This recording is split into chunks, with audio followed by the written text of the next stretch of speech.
Bueno, buenos días. Felicitaciones a los padres. Me felicito a mí también. Vamos a estudiar la Biblia. Cada clase tiene su estudio bíblico y nosotros también, los adultos. Y los hermanos me han pedido que toque un tema titulado La obediencia. Me dieron un pasaje que está en el libro de Primera de Juan, en la epístola de Primera de Juan. El pasaje se encuentra en el capítulo 2, el versículo 3 al 6. Vamos a leer y reflexionar acerca de lo que Juan está enseñando ahí a sus queridos hijitos. Leemos Primera de Juan 2, del 3 al 6. Y en esto sabemos que nosotros le conocemos, si guardamos sus mandamientos. El que dice, yo le conozco y no guarda sus mandamientos, el tal es mentiroso y la verdad no está en él. Pero el que guarda su palabra, en este, verdaderamente el amor de Dios se ha perfeccionado. Por esto sabemos que estamos en él. El que dice que permanece en él, debe andar como él anduvo.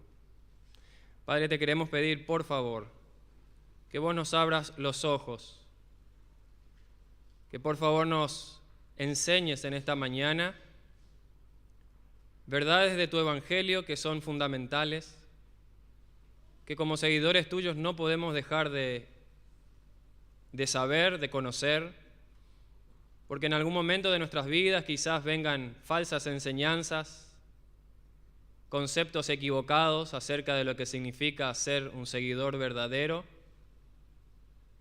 Y por eso yo te ruego que bendigas tu iglesia aquí en Calle Gálvez. Somos tus ovejas, Padre, queremos escuchar tu voz y seguirte. Oro, Señor, que en la medida que tu palabra es expuesta, obres con libertad, que tu Espíritu salve. Si hay alguien que tenga que ser salvo, que tu Espíritu edifique, Señor, tu iglesia, que traiga sabiduría a nuestro corazón, a nuestras mentes, y que luego nos des la capacidad, el poder para poder poner en práctica, Señor, en la vida diaria, de lunes a viernes, Señor, en nuestros quehaceres, todos estos principios. Dejamos en tus manos este tiempo de estudio de tu palabra, en el nombre de Cristo Jesús. Amén. Hermanos, hay pasajes en la Biblia que son más fáciles de enseñar que otros. Fáciles en el sentido de que no son tan duros. Pero hay pasajes en la Biblia que a veces incluso nos hace sentir mal. Mal en el sentido de, ¿será que es Dios el que está hablando? ¿O por qué dice Dios tal cosa tan fuerte? Yo hablé esta mañana con Mati, mi cuñado, y él me dice, profe, él me llama profe, hable con gracia. Y le pedí a Dios, por favor, que Él me ayude a tomar estos pasajes que son muy duros de recibir y que me ayude y me ayude a transmitirlo con gracia, con compasión y con amor. Acá tenemos el pasaje de Primera de Juan, algo vimos en la cena, pero a modo de introducción quería decir algunas cosas porque ver el contexto y lo que estaba pasando en aquella época y en aquella zona nos va a ayudar a entender lo que Juan nos dice en el pasaje de hoy, del capítulo 2, 3 al 6. Si nosotros lo leemos así simplemente, podemos sacar algunas enseñanzas para nuestra vida, pero quizá no le podemos sacar el jugo a todo si no vemos el contexto y lo que estaba pasando. El que escribe es el apóstol Juan, eso lo tenemos claro. Si bien él no se identifica como el autor de esta epístola, los estudiosos e incluso los padres de la iglesia de aquella época coinciden de que Juan, el discípulo amado, el apóstol, es el que escribe el Evangelio de Juan, primera, segunda y tercera de Juan, y el libro de las revelaciones de Jesucristo, el Apocalipsis. Él es el autor de estos libros de la Biblia. Cuando uno lee Primera de Juan, se puede acordar mucho del Evangelio de Juan, por lo que dice Primera de Juan. Otro argumento para ser certero de que él es el autor es que él vio al Señor Jesucristo, él fue un testigo ocular de primera mano, él estuvo con el Señor Jesucristo. Y él va a decir y anunciar eso que escuchó de él, de primera mano. Como decía la iglesia primitiva y los padres de la iglesia de la época, afirman sin duda alguna que fue Juan, el apóstol, el discípulo amado, el que escribió. Es muy probable que Juan haya escrito esta epístola desde Éfeso. Él vivió esos momentos con el Señor Jesucristo, pero después él fue a vivir a Éfeso y tenía un ministerio allí. Supervisaba varias iglesias que se habían fundado y escribía para aquellas iglesias. Y Dios lo inspira, lo mueve a escribir esos libros que acabamos de mencionar. El Evangelio, Primera, Segunda y Tercera, y Apocalipsis, para edificación de la iglesia y también para confrontar y atacar directamente la falsa enseñanza que se había levantado en las iglesias. Dios levanta a Juan para cuidar y preservar no solamente el mensaje del Evangelio, sino también a aquellos que habían creído ese Evangelio. Imagínense creyentes que estamos reunidos acá y empiezan a invadirnos con filosofía y cosas que no tienen nada que ver con el Evangelio, y quizá algunos podemos ser persuadidos a creer ese tipo de cosas y nuestra fe empieza a tambalear, a dudar. ¿Será que esto es verdad o no es verdad? ¿Cómo Dios no va a hacer algo para que su pueblo sea reafirmado en la fe? Y eso fue lo que hizo Dios con Juan, y por eso él escribe estas cosas. Hay que leer un poquito acerca del contexto histórico, como decíamos. Y yo quiero leer acá un contenido de un pastor, y él dice: tal como había sido predicho años atrás por el apóstol Pablo en Hechos 20, de la misma iglesia, de entre ustedes, dice Pablo, en aquella época, se van a levantar falsos maestros que van a enseñar filosofías y van a enseñar herejías. Esos comenzaron a infectar a la iglesia con falsa doctrina, pervirtiendo la enseñanza apostólica fundamental. Lo que los apóstoles pusieron como fundamento firme acerca de Dios y de su evangelio y de la obra del Señor Jesucristo, estos vinieron y trataron de pervertir con su falsa doctrina. Después de la batalla que Pablo tuvo por la libertad de la ley, ¿se acuerdan? Los judaizantes que creían y ponían esa carga en los otros de cumplir la ley mosaica al pie de la letra, la ley, Pablo ataca eso y destruye esa herejía. Por gracia sois salvos. Ahora Juan se va a ver envuelto en la batalla por preservar el contenido del Evangelio en otro aspecto. En eso que mencionábamos en la cena, se levantaba el gnosticismo, o estas personas que profesaban conocer a Dios, pero que empezaban a enseñar cosas que no tenían nada que ver con Dios y con su Evangelio. El gnosticismo fue influenciado por filósofos, dice este hermano, como Platón. Promovía él un dualismo. ¿Qué es esto? Afirmaba que la materia era inherentemente mala, pero que el espíritu era bueno. Entonces, ¿qué se desprende de esto? Si yo enseño a la congregación, la materia es mala, pero el espíritu es bueno, o sea, no importa lo que vos hagas con tu cuerpo, porque eso no tiene nada que ver con el espíritu. El espíritu es bueno, se preserva bueno, lo que vos hagas con tu cuerpo no pasa nada. Inmoralidad y todo tipo de cosas se derivaban de este tipo de cosas, de estas personas o falsos maestros que decían conocer a Dios. Lo que vos hagas con tu cuerpo no tiene nada que ver con el espíritu, decían ellos. Otra cosa que ellos decían que era errado, obviamente, como resultado de esta presuposición, estos falsos maestros, aunque le atribuían alguna forma de deidad a Cristo, ellos negaban su verdadera humanidad, como decíamos en la cena, para preservarlo del mal. Ellos decían tener un conocimiento elevado y decían que Solo los iniciados tenían el conocimiento místico de la verdad, que era más alto inclusive que la propia Escritura. Solamente podemos llegar a conocer unos pocos, nosotros, la élite. Los demás no.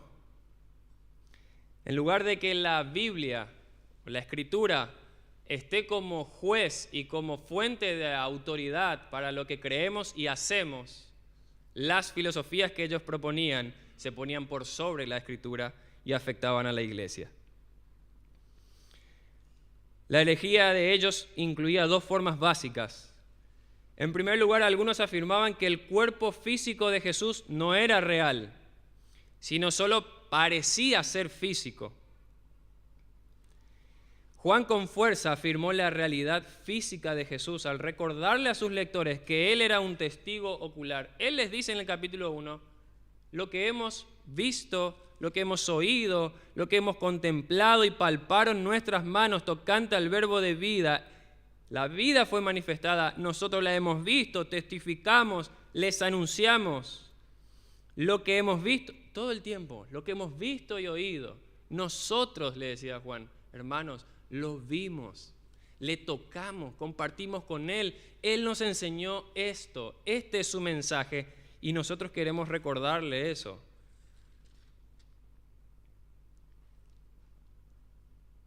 Fíjense lo que decíamos también en la otra reunión. De acuerdo a la tradición más antigua, otra forma de esta herejía, la cual Juan pudo haber atacado, era guiada por un hombre llamado Cerinto, que contendía que el Espíritu de Cristo descendió sobre el Jesús humano en su bautismo, al principio de su ministerio, y luego antes de morir se sale ese Cristo divino del Jesús humano, y entonces decían estas cosas que no tenían nada que ver con lo que la Escritura nos enseña. La idea gnóstica de que la materia era mala y de que solo el espíritu era bueno llevó a la idea de que o el cuerpo debía ser tratado ásperamente, una forma de ascetismo, lo que en Colosenses se ataca, o el pecado cometido en el cuerpo no tenía relación o efecto en el espíritu de la persona. Esto llevó a algunos, especialmente a los falsos maestros oponentes de Juan, a concluir que el pecado cometido en el cuerpo físico no importaba. Desenfreno total e inmoralidad era permisible. Uno podía negar que el pecado existiera aún y menospreciar la ley de Dios. ¿Ustedes se acuerdan en el capítulo 1 lo que Juan decía? Él dice así, versículo 6, si decimos que tenemos comunión con Él y andamos en tinieblas, mentimos y no practicamos la verdad. Otra cosa, si decimos que no tenemos pecado, nos engañamos a nosotros mismos, la verdad no está en nosotros. Versículo 10, si decimos que no hemos pecado, en otras palabras estamos diciendo, Dios, vos sos un mentiroso. Esto era lo que proponían los falsos maestros. No reconocían su propio pecado, no reconocían que ellos necesitaban confesar y ponerse de acuerdo con Dios de lo que ellos hacían mal.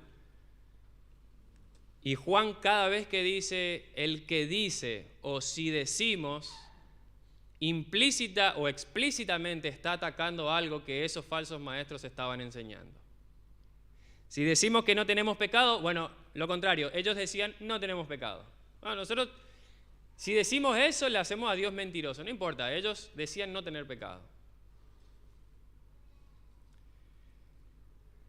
Juan, con su carácter pastoral, va a cuidar a las ovejas y va a hablar acerca de esto.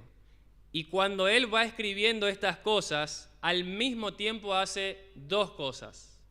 Refuerza la verdad del Evangelio para los hermanos verdaderos, para los cristianos, y ataca a los falsos maestros y a las herejías que se habían levantado.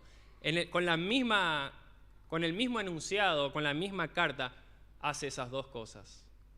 Y nosotros vamos a ver ahora lo que él hace en el capítulo 2, versículos 3 al 6. Leemos de nuevo.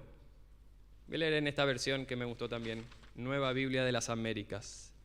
Y en esto sabemos que lo hemos llegado a conocer, si guardamos sus mandamientos.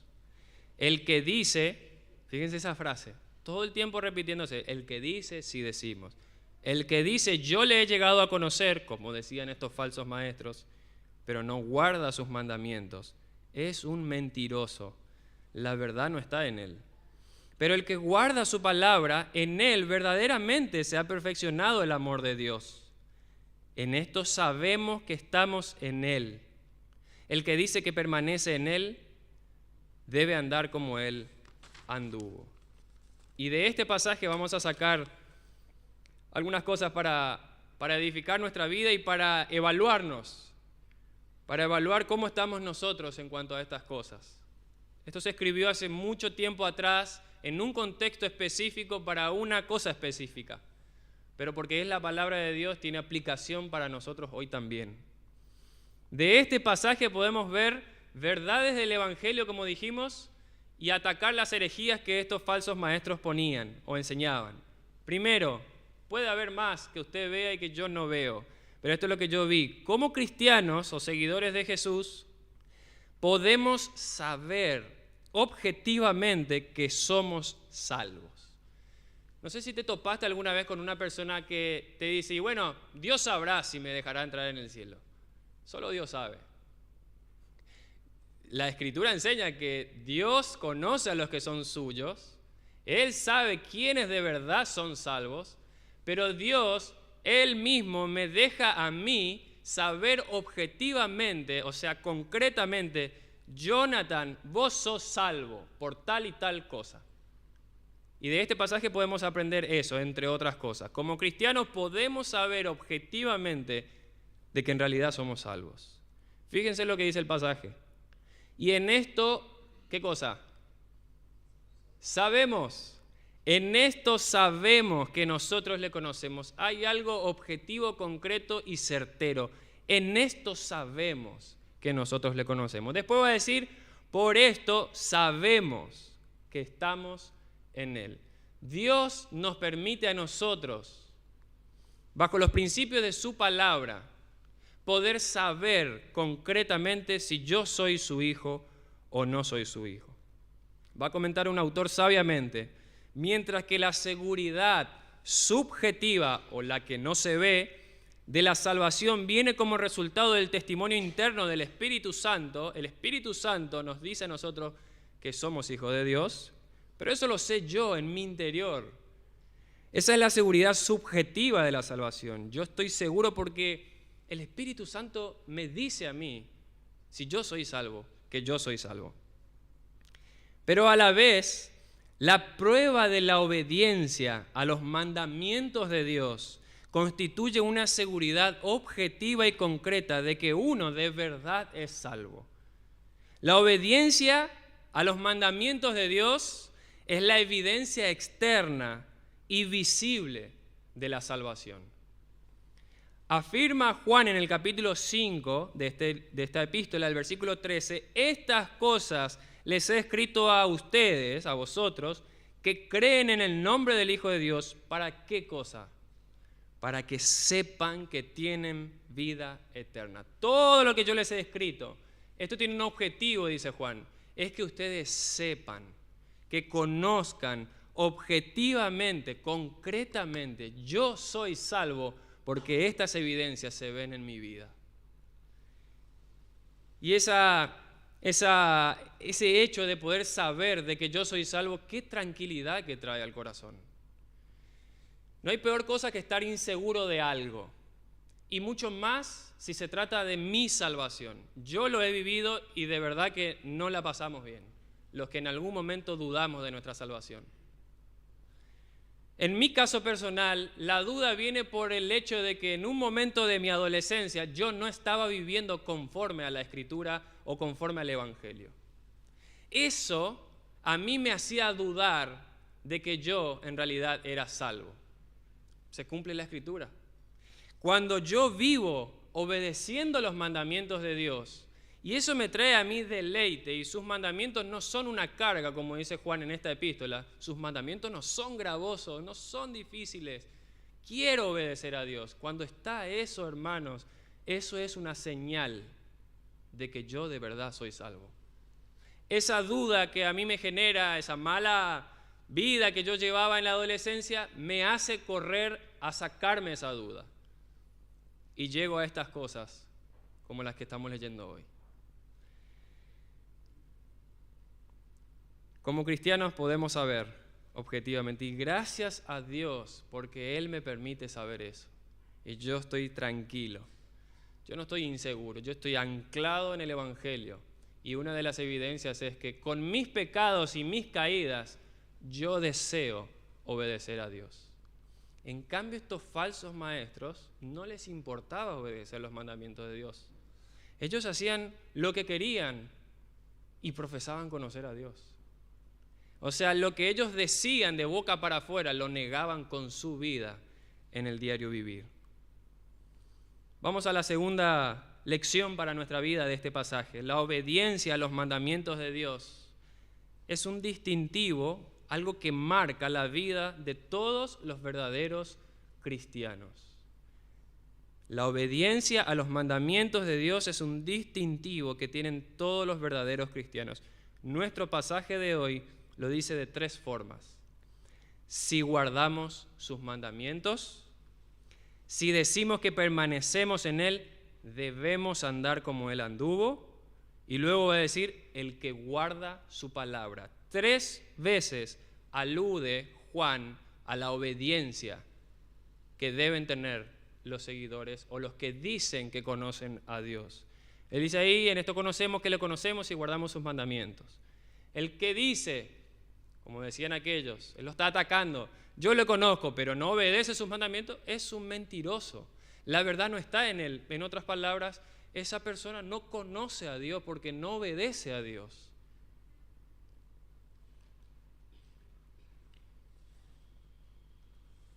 Esta verdad, hermanos, de la obediencia, lo vemos a lo largo de toda la Escritura, tanto en el Antiguo Testamento como en el Nuevo. La obediencia a Dios, hermanos, esto yo me di cuenta hace poquito, no solamente es después de que yo soy salvo. En el mismo acto de la salvación, en el mismo acto de cuando yo creo y me arrepiento, yo tengo que obedecer un mandato de Dios. Y lo vamos a ver ahora en varios pasajes. Esa obediencia que yo hoy muestro como evidencia de que ya fui salvo, tuvo que estar presente en el momento que yo creí. Porque el hecho en sí de creer y arrepentirme es un acto de obediencia. Vemos la Escritura. Marcos 1, 14, 15. Dice Marcos en su Evangelio.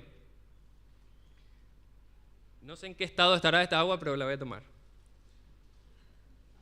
No sé si pusieron hoy, el miércoles, el domingo pasado, no pasa nada.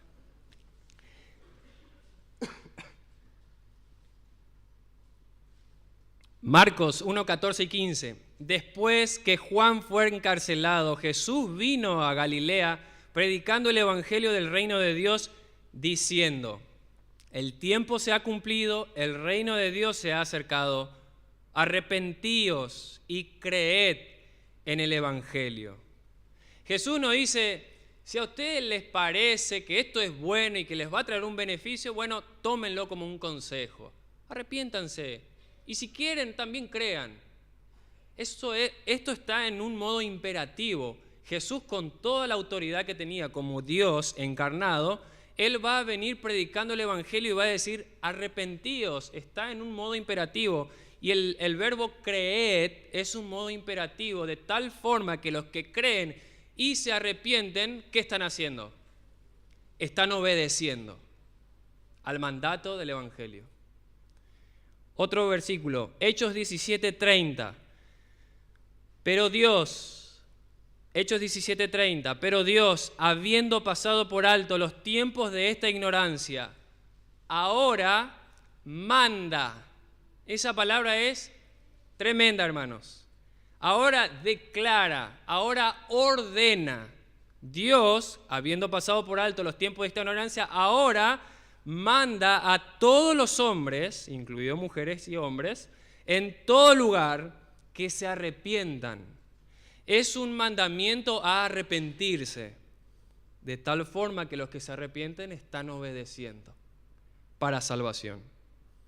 Juan 3:36, el mismo autor de la epístola. El que cree en el Hijo, este pasaje es clave. Para entender esto, el que cree en el Hijo tiene vida eterna. Y uno pudiera decir como la forma contraria, el que no cree no tiene vida eterna. Pero fíjense qué palabra utiliza Juan y lo pone al mismo nivel de creer. El que cree en el Hijo tiene vida eterna, pero el que no obedece al Hijo, quizás no lo podés ver también en 960, pero cuando vas a otras versiones y al original, el que no obedece al Hijo no verá la vida, sino que la ira de Dios permanece sobre él. Este pasaje es muy claro, hermanos. Para Juan, el hecho de creer es un acto de obediencia. Juan lo pone en el mismo nivel.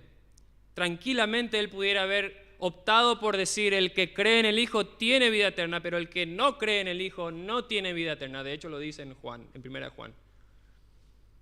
Pero él decide usar esa palabra que alude a la obediencia, o en este caso desobediencia. El que desobedece al Hijo no verá la vida. Permanece la ira sobre esa persona. Otro pasaje, hermanos, Romanos 10, 15, 16. Ahí tenemos ese glorioso pasaje que nos llama a nosotros a predicar el Evangelio con entusiasmo y hasta lo último de la tierra. ¿Cómo predicarán si no fueren enviados? Romanos 10, 15 y 16. Como está escrito, cuán hermosos son los pies de los que anuncian la paz, de los que anuncian las buenas nuevas. Y sigue Pablo y fíjense lo que dice, mas no todos obedecieron al Evangelio. Pues Isaías dice, Señor, ¿quién ha creído a nuestro anuncio? Otra versión, ¿saben qué dice de este pasaje, hermanos? No todos hicieron caso. O sea, Pablo está diciendo, hermosos son los pies de los que anuncian la paz, de este evangelio de salvación. Algunos van a creer y obedecer, otros no obedecen al evangelio.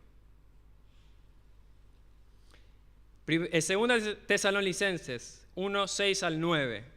Porque esto es justo delante de Dios, pagar con tribulación a los que os atribulan, y a vosotros que sois atribulados, daros reposo con nosotros. ¿Cuándo? ¿Ahora? No, cuando se manifieste el Señor Jesús desde el cielo con los ángeles de su poder en llama de fuego. ¿Para qué? Para dar retribución a los que no conocieron a Dios ni obedecen el Evangelio de nuestro Señor Jesucristo, los cuales sufrirán pena de eterna perdición, excluidos de la presencia del Señor y de la gloria de su poder. El último, hermanos, para que no quepe ninguna duda. Primera de Pedro 4:17.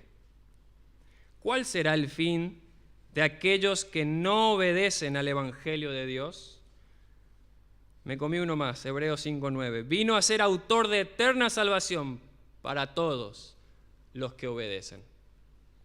No hay duda alguna, hermanos, que la obediencia es un distintivo de los cristianos, incluso en el momento de su salvación. Cuando vos fuiste salvo, en el momento que vos hayas sido salvo, obedeciste un mandato de Dios.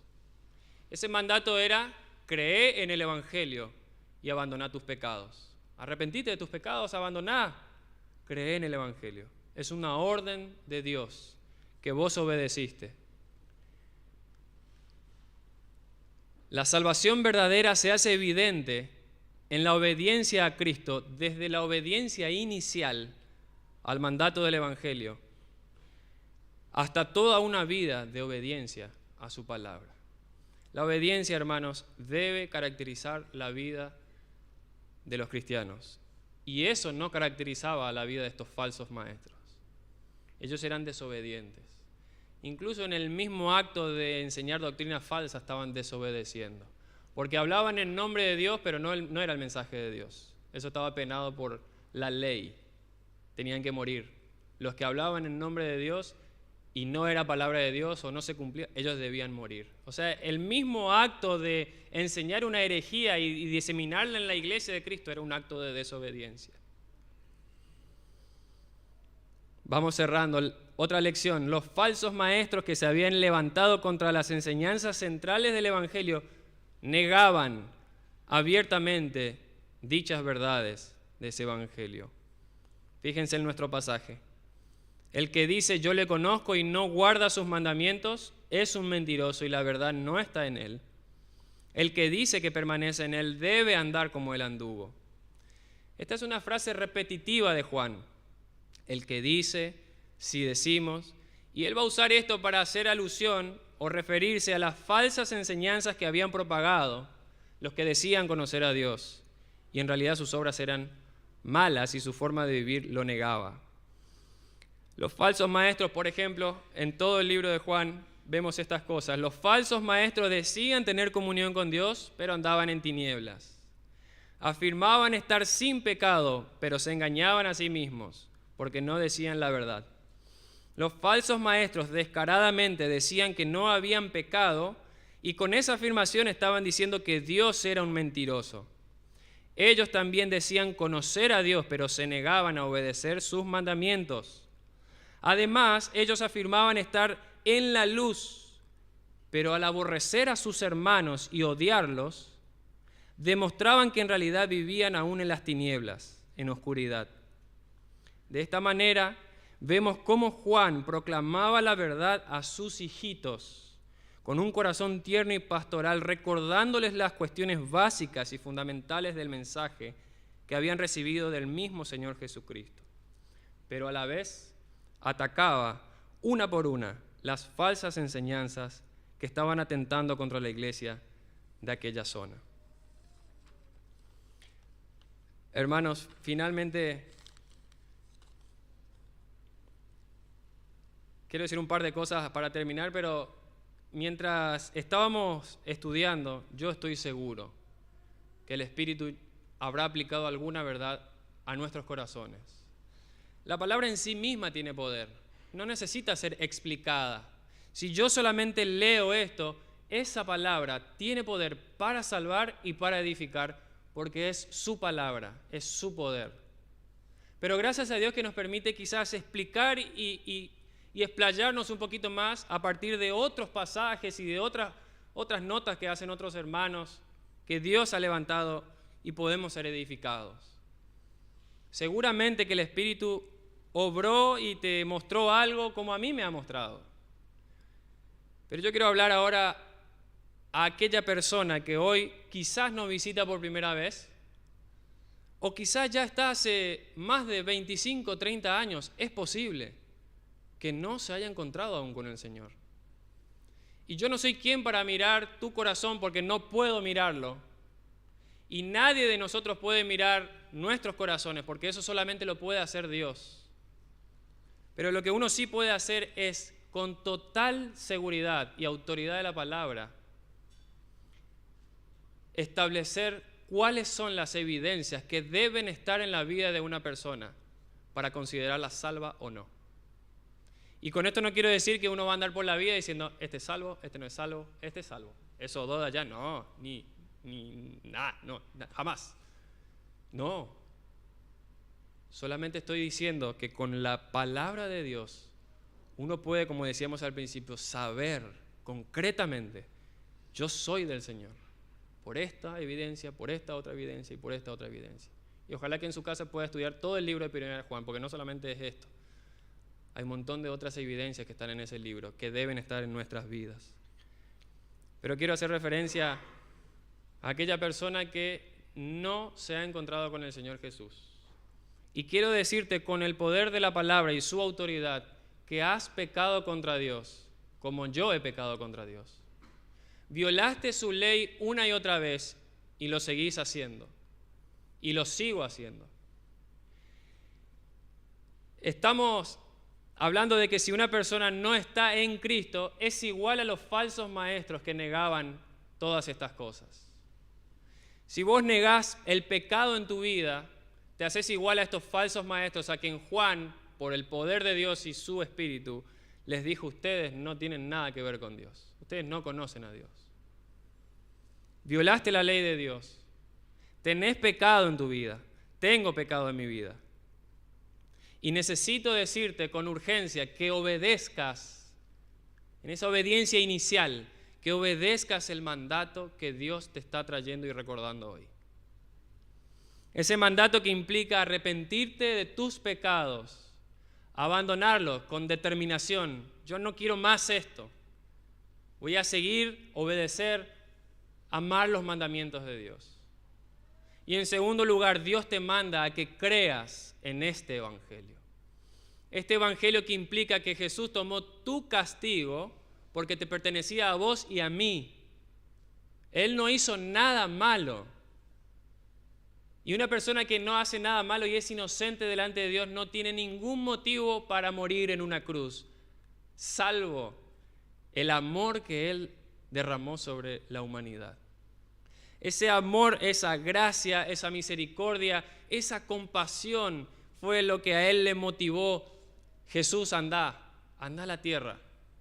Yo quiero que ocupes el lugar de los pecadores. Y voy a derramar mi castigo, mi ira sobre vos en aquella cruz.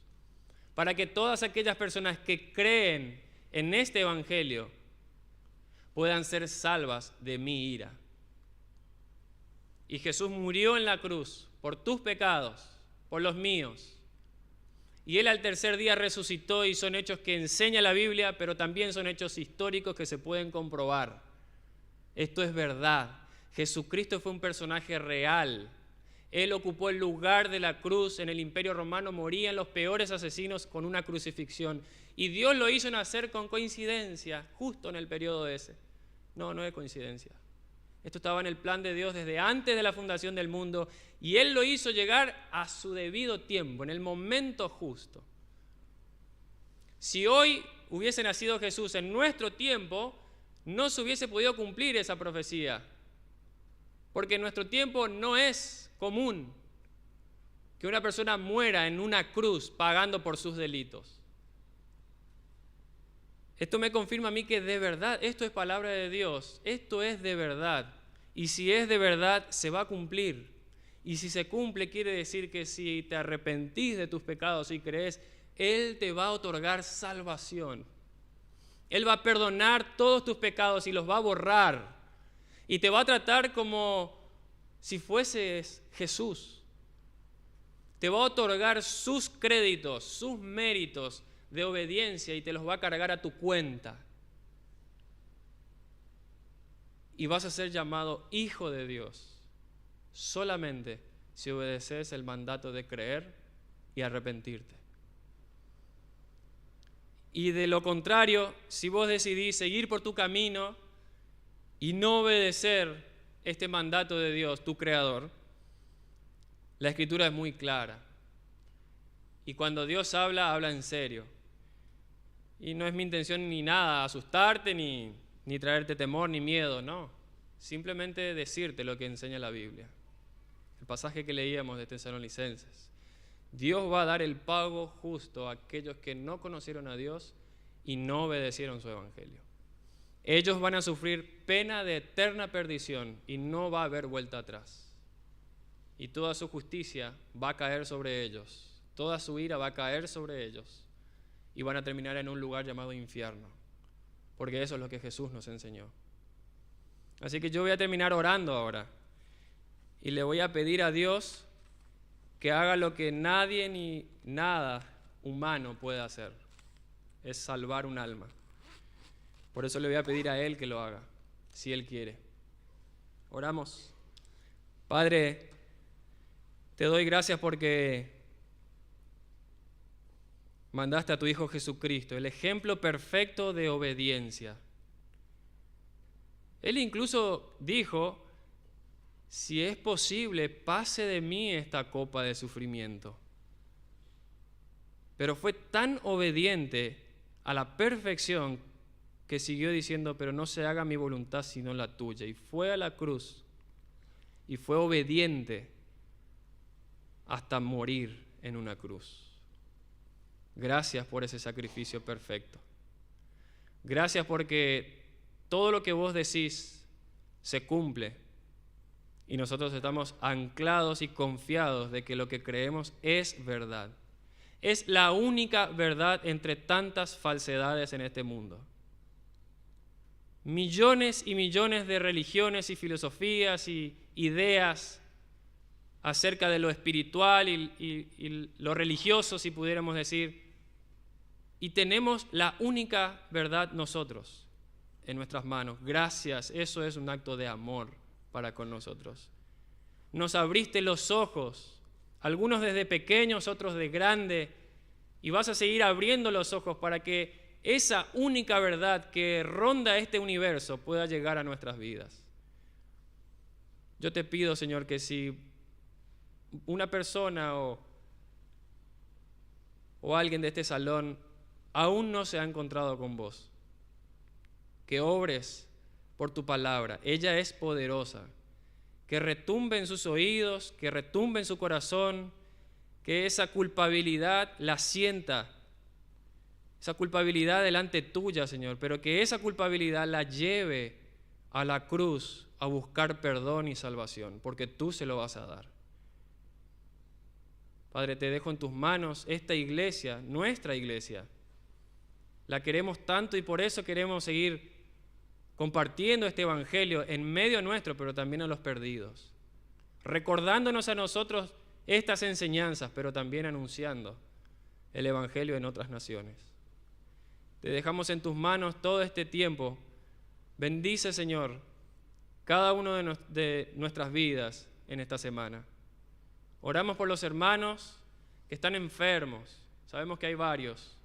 Señor, que ese tiempo de enfermedad pueda ser usado por vos para mostrarles cosas que quizás no estén viendo. Señor, dale fuerzas. Y si está dentro de tus planes, sánalos, porque vos lo podés hacer. Dejamos en tus manos todo esto en el nombre de Jesús. Amén.